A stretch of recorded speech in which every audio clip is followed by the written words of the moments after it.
Halo semua, di sini saya akan menjelaskan mengenai anatomi fisiologi sistem pencernaan pada manusia. Yang pertama yaitu mulut.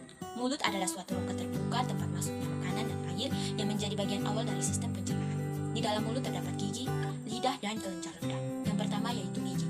Gigi berfungsi untuk pencernaan secara mekanis karena gigi dapat membantu memotong dan mengunyah makanan. Gigi dibedakan menjadi 4, yaitu 1 gigi seri berbentuk pipi untuk menggigit dan memotong makanan. Kedua, gigi taring berbentuk lancip untuk merobek atau mengoyak makanan.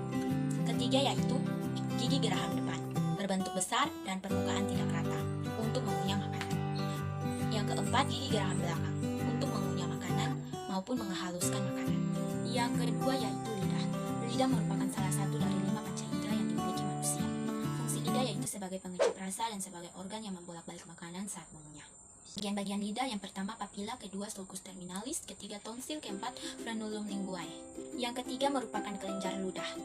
Kelenjar ludah merupakan kelenjar eksokrin atau memiliki saluran sendiri yang memproduksi air liur.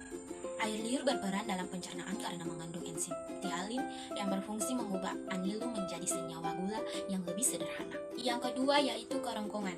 Kerongkongan adalah tabung panjang berotot berlipat yang menghubungkan faring dan perut dari sistem pencernaan.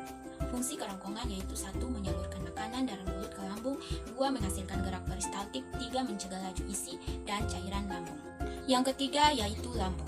Lambung adalah kantung berotot yang menghubungkan antara kerongkongan dan usus halus. Makanan yang masuk ke lambung terlebih dahulu mengalami pencernaan mekanis dan kimiawi di sepanjang mulut dan kerongkongan. Bagian-bagian lambung. Yang pertama yaitu kardia atau bagian atas. Kedua yaitu fundus atau bagian tengah, dan yang ketiga yaitu pylorus atau bagian bawah yang terhubung dengan usus halus. Kandungan enzim pencernaan pada lambung. Yang pertama yaitu renin. Renin hanya terdapat pada bayi. Fungsinya yaitu mengendapkan protein susu. Kedua yaitu HCl asam klorida. Fungsinya yaitu mengaktifkan pepsinogen dan pepsin. Yang ketiga yaitu enzim lipase. Fungsinya memecah lemak menjadi asam lemak dan gliserol. Proses pencernaan di lambung. Yang pertama yaitu mekanik. Terjadi gerakan peristaltik atau mengerut dan mengembang seperti gerakan meremas. Kedua yaitu kimiawi dengan enzim-enzim yang ada di lambung. Yang keempat yaitu usus halus. Usus halus merupakan bagian setelah lambung. Pada usus halus, sari-sari makanan diserap oleh pembuluh-pembuluh darah melalui dinding usus halus yang diedarkan ke seluruh tubuh. Dinding usus halus berbentuk lipatan-lipatan yang disebut sebagai villi. Bagian-bagian usus halus. Yang pertama, duodenum atau usus 12 jari. Fungsinya memulai proses memecah makanan. Kedua yaitu usus kosong atau jejunum. Fungsinya menyalurkan makanan yang sudah dicerna dari lambung menuju usus 12 jari. Ketiga, usus penyerapan atau ileum.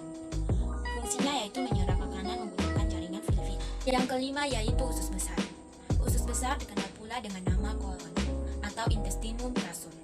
Merupakan bagian organ pencernaan setelah usus halus yang berfungsi untuk menyerap air pada makanan yang telah melewati usus halus, menyimpan, mengolah, dan menghilangkan residu. Berikut pencernaan penyerapan. Sisa makanan yang telah diserap akhirnya oleh usus besar disebut sebagai tinja. Yang keenam, anus atau dubur adalah organ yang menghubungkan antara rektum dan lingkungan luar tubuh. Fungsi utama anus adalah sebagai alat pembuangan feses yang melalui proses defeksi atau buang air besar.